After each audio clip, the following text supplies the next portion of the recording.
The normally aspirated V8 engine is not dead yet. You can still find them, you just need to know where to look.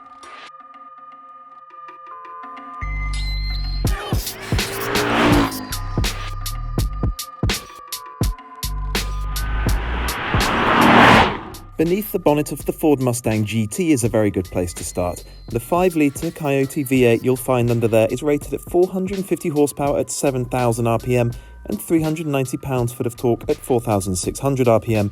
It's an all-aluminium 32-valve unit with what Ford calls twin independent variable cam timing.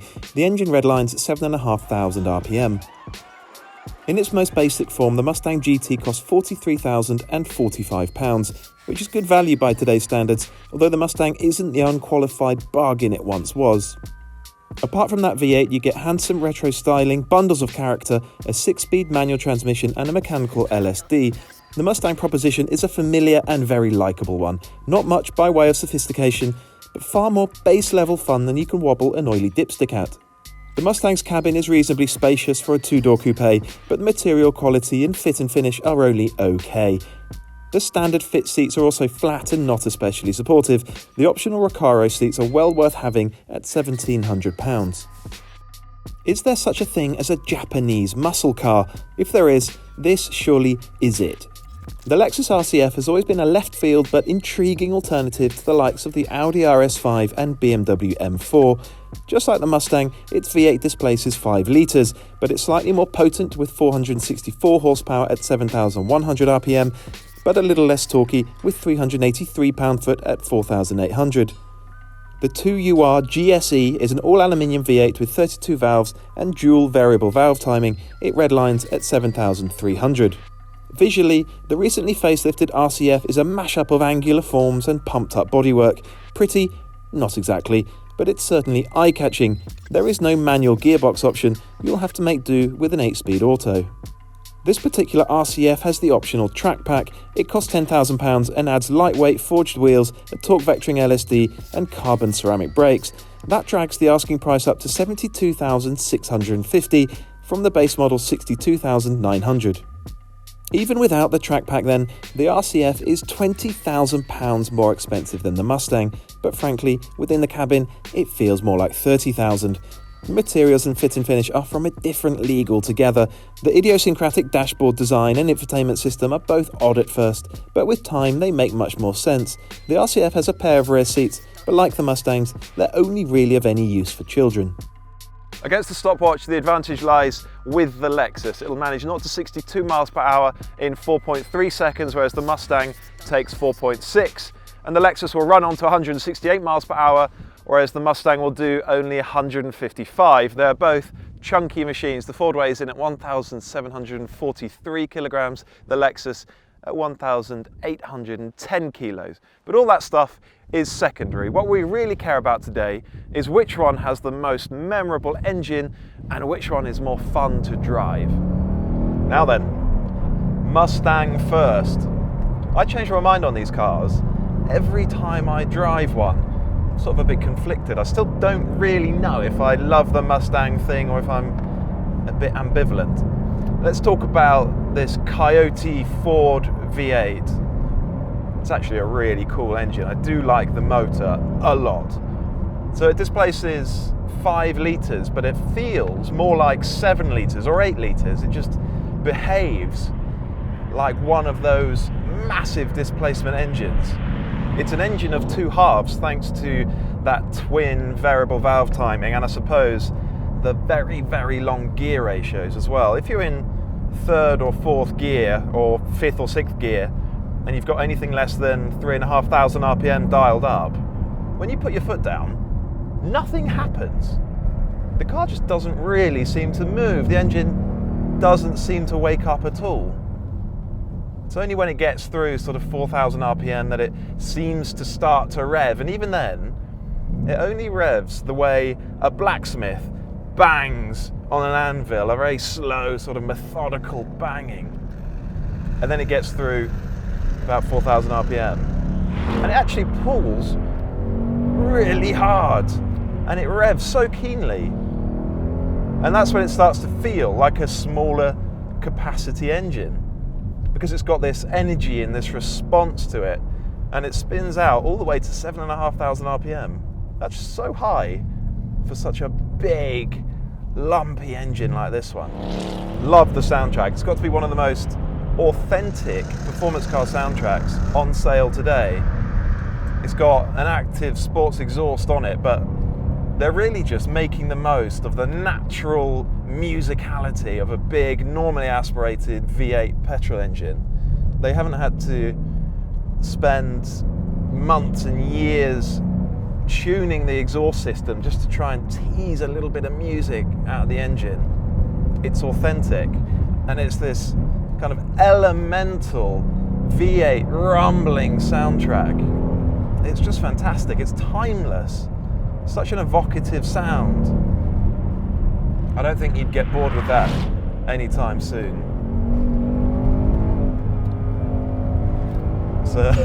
It's a big and heavy car, this Mustang.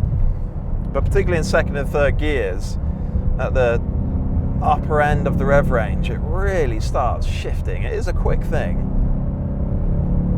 What's surprising, actually, given the nature of the engine, is that you drive it on the power. You don't necessarily just lean on that mid-range. You really do need to chase 7,500 RPM to squeeze the performance out of the motor. Yeah, really, really cool engine. And then connected to a super direct and mechanical 6-speed manual gearbox. You expect it to be a bulky, heavy, quite cumbersome gear shift. It's actually not. There's a little bit of weight to it, but you start stirring it around the way you would a sort of Porsche transmission. It's great. And it's got this auto blip on the downshift which you can switch off. I probably shouldn't admit to this, but when a car has an auto blip, I tend to leave it on. I don't know why. I just think it allows me to focus on the other parts of driving that I find a bit more rewarding, I suppose.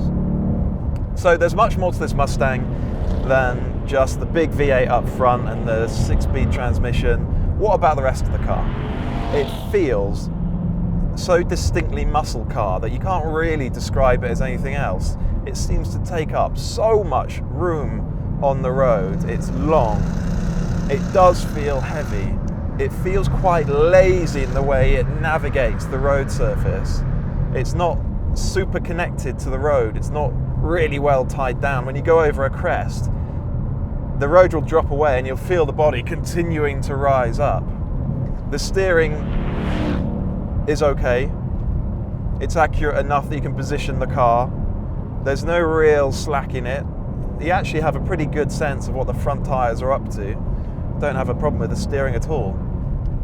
There's a mechanical LSD, but even so, this isn't a car that you can just slide with abandon on greasy roads. It tends to be a little bit snappy and just a little bit spiky. You know, we've all seen footage of these things, fishtailing away from cars and coffee events and then piling up into a grass bank or into a central reservation, into a lamppost or something. It's actually not that surprising because it can be quite a snappy, twitchy sort of car, particularly when it's coming back into line. This particular car doesn't have Ford's optional GT Performance Pack. Now that GT Performance Pack is standard fit on the Mustang Bullet, which I've driven, and I just think is a wonderful car. It's a muscle car in character, but then it's got the responses and the agility almost of a sports car. I think it's fantastic. So having driven a Mustang with that GT Performance Pack, which is effectively completely revised chassis settings, it now seems a shame to be driving a Mustang that doesn't have it, because what that package does is stops the Mustang from feeling one-dimensional, like a one-trick pony, and it gives it enough handling precision and steering response that you can enjoy it the way you would a lighter, smaller sports car. It just makes it a more absorbing driver's car overall, without losing any of that sort of base level fun and silliness that you expect from a Mustang. So that's the Ford Mustang GT. Mighty engine, decent handling, but could be a lot better. And I know that with that GT Performance package, it is a lot better. So, what about that Lexus?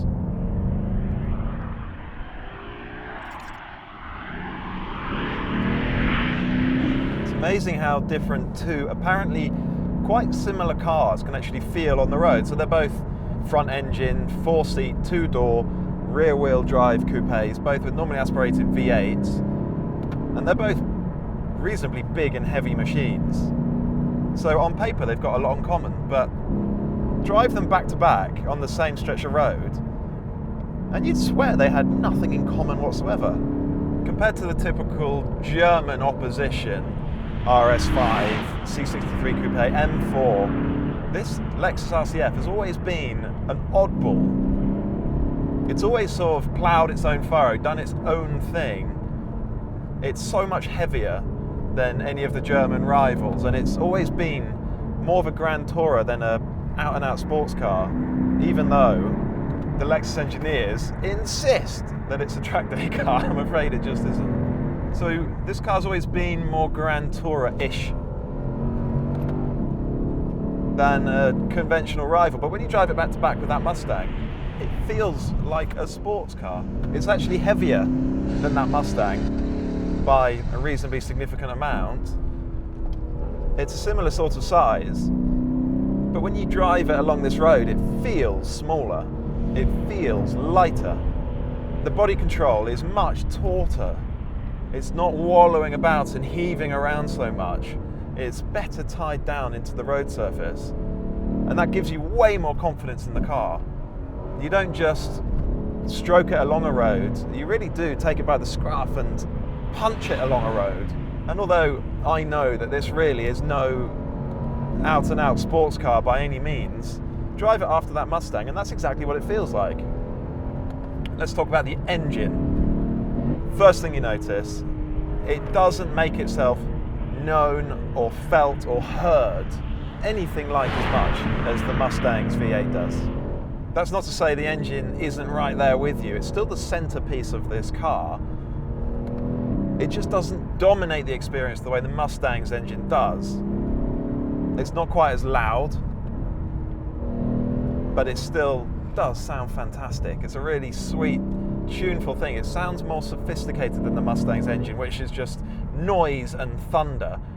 This is a bit more tuneful. I mean, actually, it's not really a more sophisticated engine. They're both aluminium, they're both 32 valve V8s, very, very similar on paper, but this one just feels like a more modern kind of machine. It's also more responsive, particularly in the lower reaches of the rev range. It does more when you put your foot down. It's perhaps pulling through shorter gear ratios, which helps it come to life that much sooner.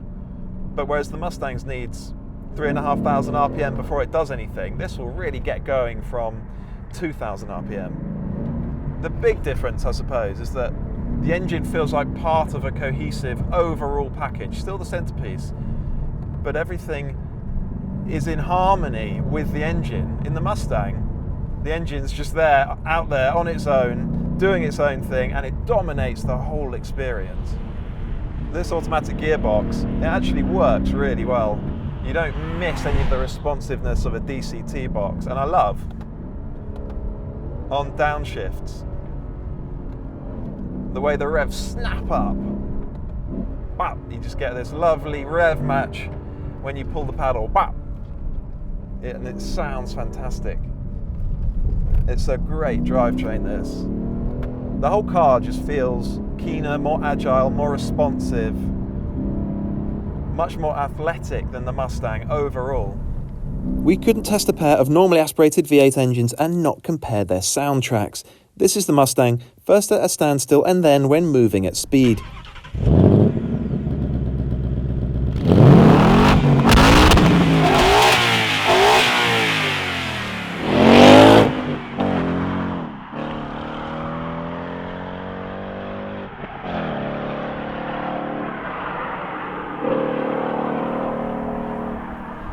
And now the RCF. Head to the comments to let us know which one you think sounds better.